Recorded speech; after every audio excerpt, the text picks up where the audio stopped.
Today we're reading from the book of Hebrews, chapter 10, verse 11, titled, Great Examples of Faith.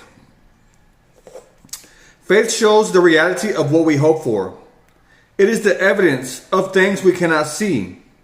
Through their faith, the people in days of old earned a good reputation.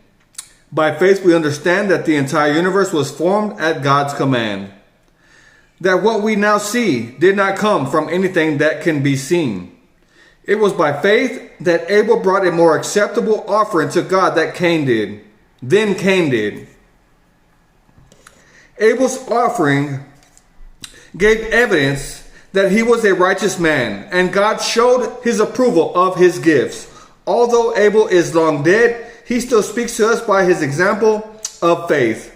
It was by faith that Enoch was taken up to heaven without dying. He disappeared because God took him. For before he was taken up, he was known as a person who pleased God. And it is impossible to please God without faith. Anyone who wants to come to him must believe that God exists and that he rewards those who sincerely seek him. It was by faith that Noah built a large boat to save his family from the flood. He obeyed God, who warned him about things that had never happened before.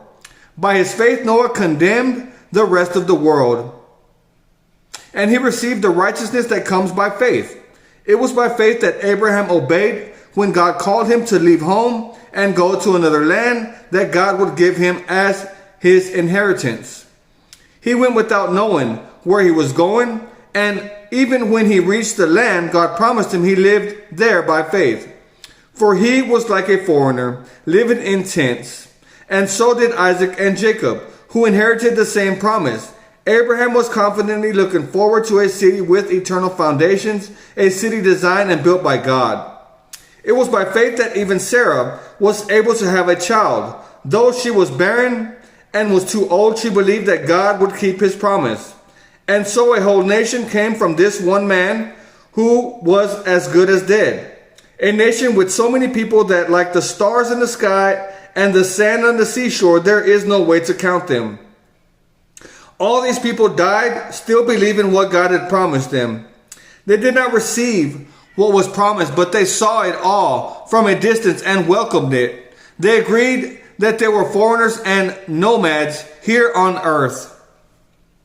Obviously, people who say such things are looking forward to a country they can call their own. If they had longed for their country they came from, they could have gone